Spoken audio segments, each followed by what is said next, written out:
Please welcome writer, director, Ruben Östlund.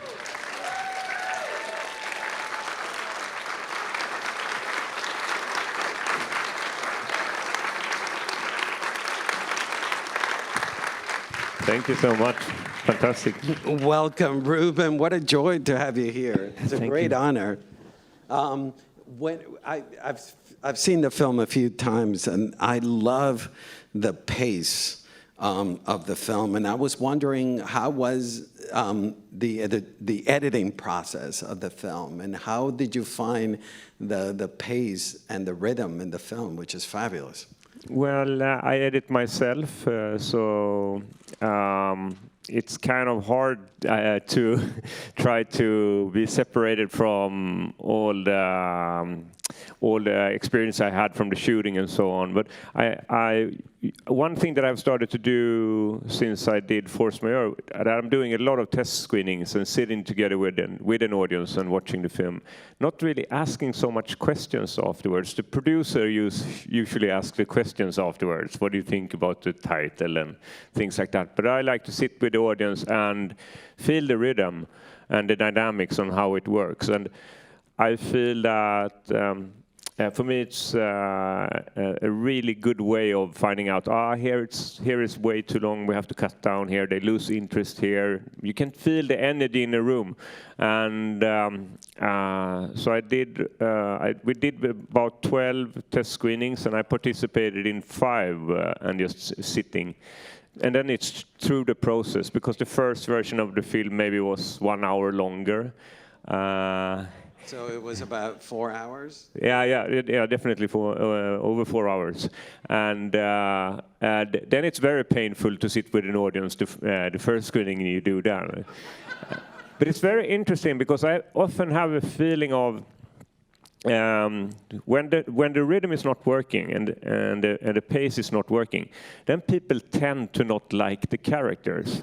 So when the producer are asking, do you like the main character? No, but it's actually about the rhythm that is not working.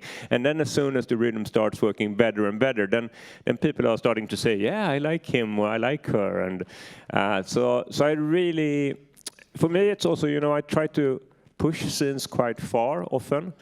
I want really the audience to have had an experience when they are leaving the cinema that they will remember and that they will talk about.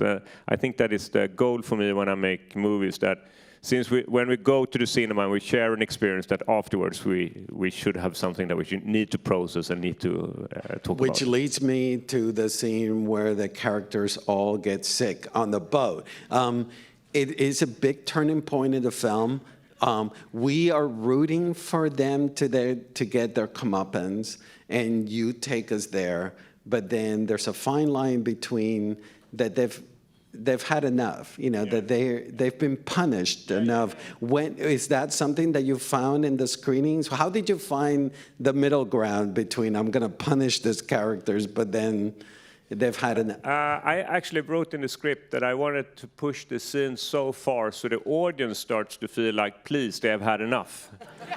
It was actually written in the script. And depending on how much empathy the audience have, somewhere here I want them to feel that they had enough. But that is also something that is important to me when it comes to a scene like vomiting and seasickness and so. We have seen it before in some movies, and I mean Monty Python had a scene in The Meaning of Life. Exactly, and they pushed it quite far. And I actually come from a ski film background. I started out making ski films, free skiing in the mountains. And then everything when it came to shooting was to try to push the boundaries, to go a little bit further than someone else had been doing before. And I have that still in the back of my backbone. When I do a scene, I want to go further than someone had done before. And so I was watching these classic vomiting scenes that are in the history of filmmaking. And I decided I'm going to go 10 steps further.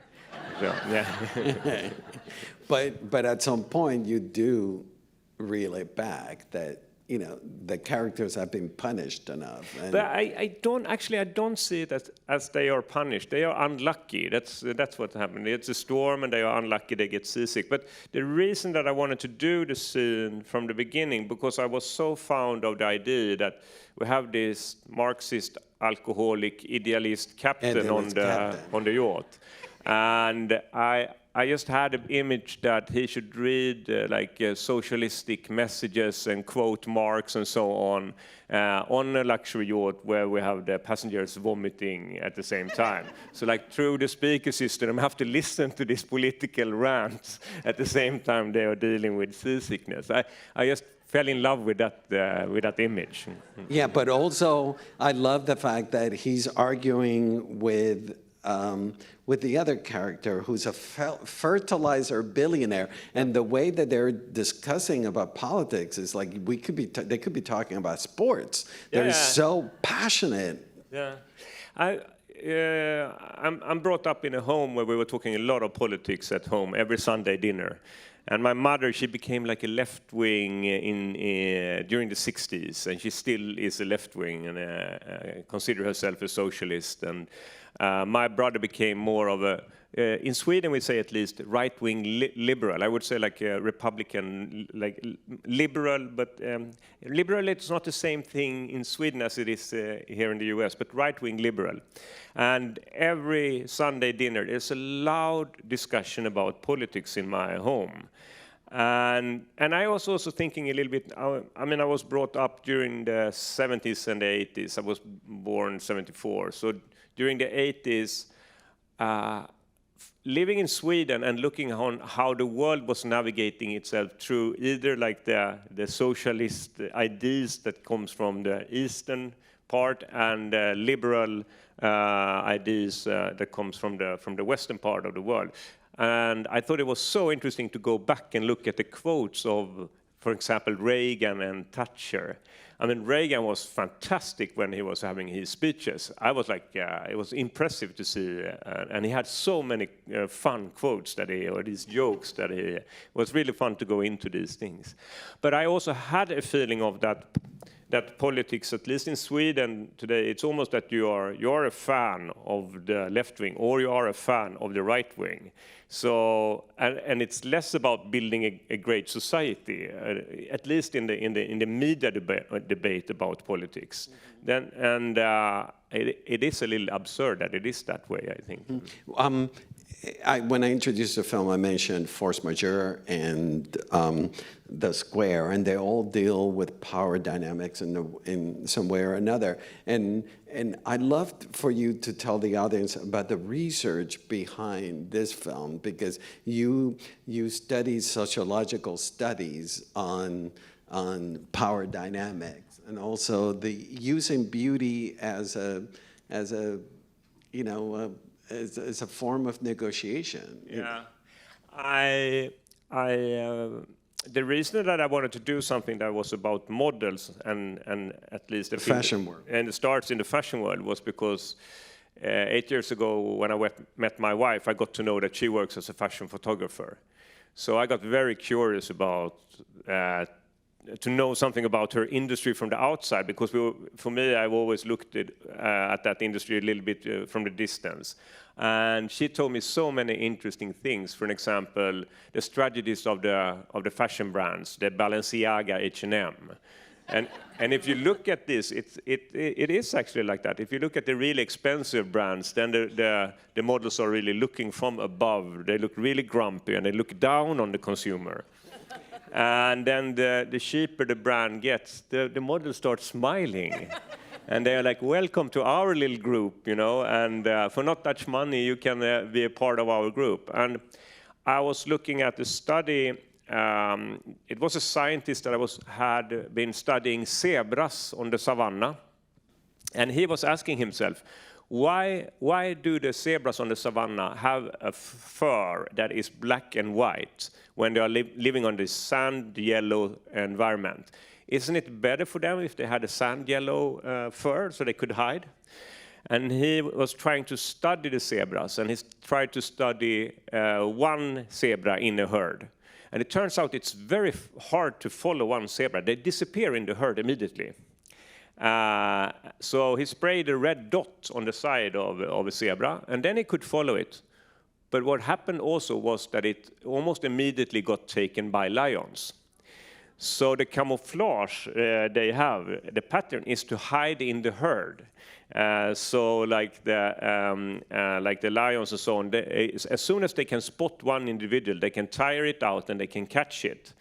And this science was talking about parallels in the fashion world, that we human beings, we are herd animals, and we work quite much in the same way when we are consuming clothes. We are identifying which group are we connected to, and then we buy clothes, so we are not, we shouldn't be too exposed, but at the same time we are also positioning ourselves. So of course, if you have the fashion industry, it's great if they create a fall collection and a spring collection, because then we have to buy clothes in the fall, and then we have to buy new camouflage in the spring. So these are the kind of, this is a typical aspect. I get super happy when I get to hear about this, because then I can feel like I can have an approach when you can put it into... and you make it into a film. Yeah. But also there are so many layers to it as well. I mean, there is the fact that there is certain social contracts that we have to deal with, like who's going to pick up the bill if you're a male, or and you deal with that head on. Yeah, that is also something that happened to me and my wife, that bill scene. And it was early in our relationship. And I mean, I don't know how many of you men in here can feel, can relate to that situation. This is a very interesting question, because it's very different on which place you ask and how many men that dares to put up their hand. And it's different culturally also, I would say, because in Scandinavia and Sweden, I mean, I'm brought up by a mother that is saying it have to be equal, otherwise you're not going to be happy. So it can almost be a strive for equality in a couple relationship that is absurd sometimes. And my wife, she comes from Germany, and she comes from a more patriarchalic family structure. I would say that the much more patriarchalic family structure in the German culture. But when I met her, then I want to impress her, of course. So I buy the first dinner, I buy the second dinner, I buy the third dinner. But I start to feel after a while, I mean, I can't have this role in this relationship because I like her too much. And if this is going to last, then I have to like bring this up. And when we are having the third dinner and I'm paying, then she says, "Thank you so much. Tomorrow I will invite you." And I'm like, phew, we were on a holiday, so we're eating dinner every night. And I'm like, oh, thank God she knows a little bit what I'm dealing with. And then the next day we are sitting there at the restaurant, and I feel already when we're eating the dessert, I'm starting to get nervous for this. That soon the bill is going to be put on the table. I'm just, please don't make it hard for me now. Like when the waiter is bringing the bill and put it on the table, she didn't do like Yaya did, like she did the make-up trick, like, I have to do my lips. I happen to not see when the bill comes on the table. How many of you women know about this trick? Okay. But I would say that all women know if they wait 1 second longer, the man will reach for it and take it. And an unpicked bill that is on the table is much more painful for a man than it is for a woman. And I think that I have been very interested in when there's like a cultural expectation, there's a gender role that I'm supposed to play, there's a social contract that I should live up to. And when I'm in a conflict with that myself, it's probably the most painful things that I've experienced. And I just see myself, when she's not picking up the bill, I can't stand it. So I just move over to look a little bit, and immediately she says, "Thank you, honey, that's so sweet of you." And still, I can't bring it up. You know, I can't say, excuse me, you said yesterday that you should pay. I can't say it. I don't know why. It's impossible. So I take... But the fact that, Ruben, you grab those situations and you make them into cinema, they're highly cinematic situations that you translate them into. Can you tell us about that, you know, the leap that you grab something that you mentioned, the picking up the bill, and you... And to the point where I'm visualizing it, or... Correct, yeah. Well, then I start to tell, when I know that this scene is going to be in the film, I'm starting to tell this scenario to as many people that I meet, basically. I have to tell you about the scene. And when I get to know how to tell the scene, then I know how to write it down. And for me, the verbal communication of what I'm directing is very important. So before I even start to write the script, I know how to tell the film from the beginning to the end. Very often... And also visually? Like, I mean, no, not always, but sometimes, because I knew, for example, I did storyboard pictures for quite many of the scenes in the film. And I knew that the starting point of the bill scene should be like Yaya sitting here with a makeup mirror. And but some images I get along the way when I'm telling, and I understand, that's the image I'm going to use. But some images then we work out later, me and the DOP, Fredrik Wenzel. We have been working for three movies together now. But just to tell a little bit more about the process, because I love to tell about an idea that I'm working with, because so often the person that I'm telling the idea to, they say, you know, what I have experienced, and you have to listen to this. So it's just bringing in more brains into the process of working with the idea. And so I use this pitching period in order to, how to say, milk other people on great ideas. And yeah. But then you also, you write a script, but then when you're working with the actors, you improvise with them, correct? Yeah. And I use improvisation as a part of the writing. Because when I do casting, then I often do improvisation together with actors, and I like to participate in them. For example, I have played both Yaya and Carl in the bill scene. So when I tried out the male actors, I was both in New York and LA and tried this scene, and then I played Yaya. And you know, I know every single trick in the book if you're going to manipulate a man to make them pick up the bill. So I like, they were very interesting to do that, and then I get to know also in my body how it feels to act and to play the scene. Does it work really? Is it the construction that doesn't work, or is it organic? And then often the actors sometimes say a line that is fantastic. So, for example, Yaya says. Charles Bedin that played Yaya, she said, "I think it's unsexy to talk about money." And I'm like, that is a great line, you know. And so then I could put it in the script. So very often they give me things back. And what I also do is I always ask them, is it possible for you to do what it says in the script? And because I want it to feel possible for them as human beings to do what it says in the script. And sometimes they say no. And then the challenge for me is to create a setup or change the setup in a way that it becomes possible to do what it says in the script.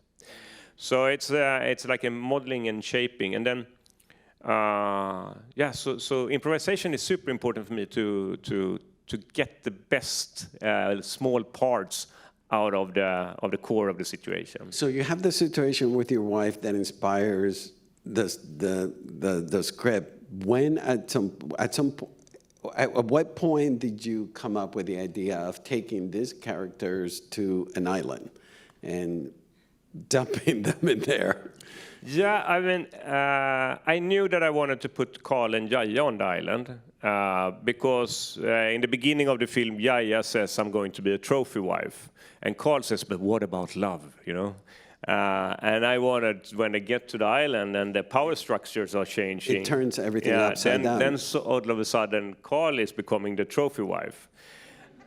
And I was very fond of the idea that he should say to Abigail, "I love you, you give me fish." And that, so I knew that I wanted to shift the powers, and I knew that I wanted to look on our behavior because of hierarchies and which position we have in a social and a financial hierarchy. So to get the models to an island, I have to go on a boat, right? So the three-part structure came very early for me. Okay, what makes me go to the cinema today? I want to have a wild, entertaining roller coaster ride. That's what I said to myself. And so early I came up with the idea, okay, we investigate the structures and beauty as a currency in the fashion world. We go to a luxury yacht. The model is there because of the beauty as a currency. And we meet other rich, the crème de la crème of our society. And you start exploring in there how we behave when we're spoiled, which is fascinating, the period in the boat. Yeah. Now, I did a lot of research on luxury yachts, and I have so much more absurd behavior from that research. You wouldn't believe me. It's like, it's hard for me, actually, because I have a viewpoint on human beings that I can understand other people. But there were some things on these luxury yachts that is basically impossible to But I love understand. the fact that you include the older British couple that are incredibly nice, and incredibly sweet, and they balance, you know, they go against the grain. Was that important to put a counterbalance into the mix? I wanted to make all the rich people nice. I didn't want to go into the cliché of making them like egoistic and mean, and the poor people generous and genuine. And I think that sometimes people are saying, but pushing the film in a little bit in that corner. But if you look at the film, you can tell that basically all the characters that are the rich ones, there are one character that is not so nice, but all of the others. And I really, really wanted to make the arms dealers couple really, really nice. I thought it was fantastic. I said to them, okay, Amanda Walker and Oliver Ford Thomas, there is really nice old British actors that have done a lot of great things. I said to them, okay, I want you to do the most sympathetic characters that I have ever had in any of my films. And I love the idea of like that you're sitting and having a dinner with this couple, and you ask, so what kind of business are you dealing with? And the man should go, well, our products have been involved in many conflicts for democracy all over the world. What kind of product is that? Well, basically our best-selling product is the hand grenade. And they're like, okay, and then you should continue socializing. And of course, also, I love the idea that they should be blown up by their own hand grenade. You know, that they like, look at it, and like, Winston, isn't this one of, you cut out, and boof, and they're gone. And by the time you get to the island, you know, tell us about the Abigail dynamic and the idea of beauty that comes from her once the hierarchies turn upside down. I can start to tell about it. It was interesting because it was a big challenge to try to find an actress that could play Abigail in a way that it was believable that she is, in 3 scenes, is going from the bottom to the top of the hierarchy. So on the island, she arrives in the lifeboat, and then she goes fishing. And the scene after that, she should take command on the island. I didn't have all the time in the world to tell this story, so it had to happen quickly. So I have to have a character that can play this role that I actually believe in, that she can take command over the group on the island. And we went to the Philippines because in the shipping industry and in the yachting industry and so on, the one that is lowest on the payrolls are the Philippines. I knew that I wanted to have a Filipinian actress in that part. And Dolly De Leon, that It's terrific. yeah, and she did a fantastic improvisation when it came to that situation. It was when she says, "Here I'm the captain," and she did it in such a convincing way. And I understood also she can probably, how to say, maneuver this old alpha male, Dimitri, for example, and I felt there was a possibility for her that she could do this, so it was believable. So that was a big challenge to deal with that. Mm-hmm. I'd love to hear about the filming of the scene where they all get sick. You know, the boat is I mean, the set is moving, it's tilting back and forth. You know, did you guys build a gimbal? And I have a fantastic set designer that we have been working for three features together since Force Majeure or The Square, and it's interesting to work with her. Josephine Åsberg is her name. When I come up with an idea, she have never said, no, we can't do that.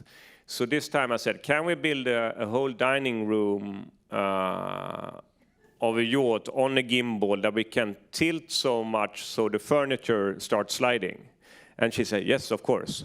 And she did this fantastic craft.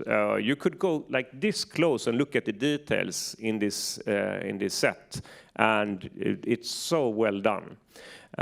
So you had the actors and your crew in this gimbal moving back and forth. And was your crew okay with the fact they were that seasick, actually. They also became seasick. So I didn't, because I'm brought up on an island. I'm very used to be on the ocean. But my DOP got seasick. There were a couple of them that actually, I mean, we were 8 hours a day on a rocking set like this for 13 days in a row. People were so tired of shooting this scene in the end. And it was a little chaotic, actually, but yeah, I have decided already from the beginning I want the set to rock, and you know, these fantastic scenes, for example, when the character Vera is sliding back and forth on the toilet floor. That actress is actually a princess. It's Sunni Melles, Princess auf Wittgenstein, and she lives in Munich. And she's very elegant, you know. But she is the toughest actor I have worked with. I have never pushed any of my actors in that way, and she was just willing. I want to go further. And she also had played in a theater play over 100 times in a role when she was vomiting on stage. So she can spew on cue. She can actually provoke, yeah. She can provoke vomiting herself. And so the scene when she's like, you know, the most graphical one over the table. I have people have been filming, you know, behind the scenes. Then we have people that have filmed the crew when they are watching this, and they are like, you know, they don't believe their eyes. So. You shot also, the boat is the Christina the Christina Onassis boat, which... You know about Christina Onassis boat, yeah. Because it's, Onassis was like the richest person in the world during the 70s. Married to Jackie Kennedy. Yeah, of course you know Jackie about Onassis. Her, yeah. And all the celebrities of the 70s were visiting that boat. Winston Churchill visited that boat. And I thought it was fun to blow it up. All of a sudden it became like a symbol value, you know, like in some way. And I mean, even if I don't pose any political thing with it, but people are, so Christina O is blown up in the film, yes. You've done... I mentioned Force Majeure, and you mentioned, and I mentioned the Square, and now this film, and there is this theme that connects them all about masculinity, modern masculinity. Is that something that you did intentionally? This trilogy about modern masculinity? Not an intention, but when I was editing the film, then I realized, okay, I'm in this topic again, and I'm dealing with being a man and the gender role expectations and stuff like that again. So I have said when I was editing the film, then I said, it's a trilogy, and but it is a little bit similar if you look on in Force Majeure. Then if you have seen that film, it's a family that is on a ski trip in the Alps. And on the second ski day, they are on an outdoor restaurant high up in the mountains. And all of a sudden, they see an avalanche tumbling down the mountain. And in the beginning, they're like, wow, ooh, beautiful. But the avalanche gets bigger, and it comes closer. And all of a sudden, there are nervous laughter, and finally, it screams in panic. And when the avalanche is coming in over the restaurant, the last thing we see before everything turns white is that the father in the family is running away from his children and his wife. And the wife is standing there trying to lift up the kids. But the thing is, it's only the snow smoke that reaches the restaurant. So 30 seconds later, no catastrophe have happened. And Thomas have to go back and sit down and continue dinner together with his family. So, and that kind of situation I love, like that you have, nothing have really happened. I mean, but there is a social contract that is broken. Yeah. I read this, one of your actors was being interviewed and mentioned that you use YouTube videos to help them get into situations. Yeah. Can you tell us about that? Nothing surprises me coming out of you, so. I think it's really great if you look for a visual reference or a reference in moving images. Then I basically every scene that I'm working on, then I'm checking up what's on YouTube when it comes to luxury yachts or etc. etc. But I've been dealing a lot with shame in my movies and people that are trying to avoid losing face. And when we were shooting the scene with the stolen pretzel sticks, when Carl and Nelson had stolen the pretzel sticks, I had found a great reference to use. And it's a YouTube clip called Gordon, the official guilty dog. And it's an owner that comes home and he finds out that one of his dogs have eaten the kitty cat treats. And it's the dogs we're talking about. Like, I have never seen shame so strongly expressed. And the owner goes over to dog number one, Lucy. Lucy, did you do this? You know, and Lucy looks a little bit guilty, but okay. But the owner goes, no, I don't think you did. And he walks over to Gordon. And the way that dog is looking, I have never seen shame in a more powerful way expressed. It's fantastic. It refuses to look at him in the beginning, you know. And then he's saying, look at me, Gordon. And Gordon have to like look up on his owner. And he have a very strange, I can't describe it. You have to look at it when you get home because it's fantastic. So you basically show this to your actor and say, this is shame. Yeah. I want you to recreate this dog. Exactly. I said to them, I have never seen shame more strongly expressed. Can you get 50% of the power of this image, then we have reached really far. You should screw the actor studio. Meryl Streep and Al Pacino should be coming to you for acting, you know. I mean, for me, it's important that you have a goal that you are trying to reach.